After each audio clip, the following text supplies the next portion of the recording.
So let's ignite our relationship with the land. I'm going to take you on a journey that brings you from the desert Southwest to the Midwest by virtue of graduate school and becoming an anti-corporate agricultural evangelist to then a now prairie enthusiast. As coming from Arizona, I had notions of the Midwest, abundance, and the heartland, a place that had an amazing amount of just different kind of things. And so it was surprising to me that I saw 1,700 miles of corn and soybeans. That was a monoculture, but was more invisible was the monoculture of our lawns. And so it doesn't make you a bad person if you have a lawn, but if you are fortunate enough to own land, then you may want to reconsider what it has and the opportunities that it has about. So I did. I took my opportunity, and I thought, why don't I reach out to the people like Bill Johnson at the DNR from the Prairie Resource Center in Brushy Creek. And then I met with Laura Jackson at the Tallgrass Prairie Center. I also went to the Conrad Environmental Resource Area and also Indian Creek, and then struck up some very interesting relationships with Pheasants Forever, who, if you're looking to do one of these projects, has probably the best seed, in terms of cost, the best seed around. So after I had all of that information, I was ready to break ground. And so let me just preface, this is not a popular decision in your neighborhood.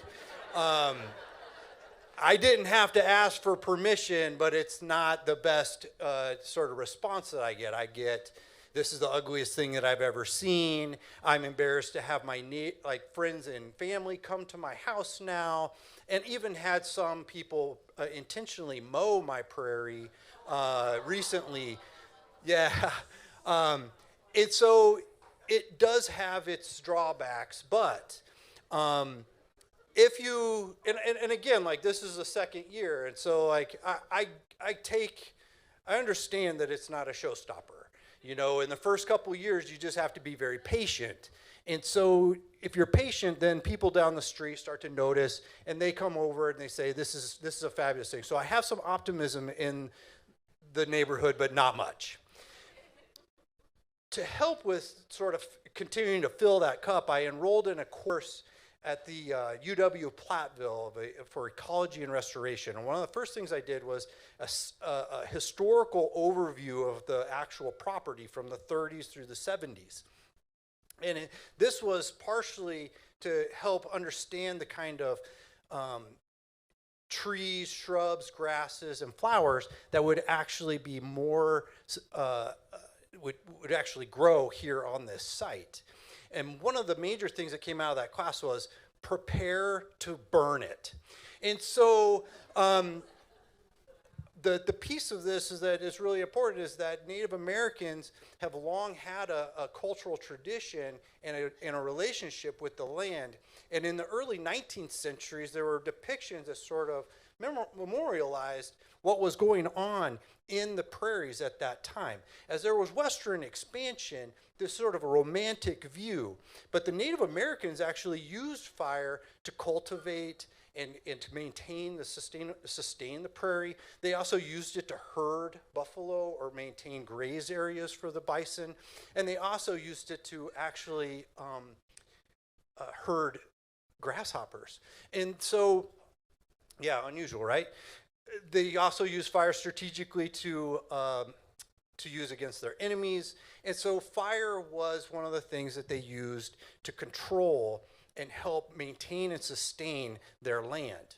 Unfortunately, in the early 20th century, a lot of U.S. fire policies were about suppression and prevention of fire due to some catastrophic fires in the West in the early 20th centuries. This had unintended consequences as continued fuel built up. And what really was the nail in the coffin was Smokey the Bear. He basically helped everybody like only you can prevent wildfires.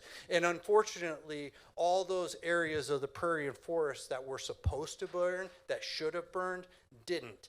And so it created a tinderbox. Now, more recently, U.S. forest policies have changed. And because of climate and environmental stresses, policies about control burning have become more prevalent, and so there is less suppression. And this is really important for prairies because they are fire dependent. Now, this means that they must have fire to have the diversity and stability in the environment. And so this is critically important for maintaining a prairie. Now, again, not making friends when you do this, but as long as you're in the county, it's all legal. But the thing is, I'm doing this not to, I'm doing this to maintain my property. And one thing that I have noticed is that a fall burn versus a spring burn gets very different results. But in the end, I'm using the knowledge that I have obtained and the connection back to Native American practices in order to create a vital ecological system. And this is what it looks like partially today. It looks a little bit more colorful than this actually now because this was some early stuff.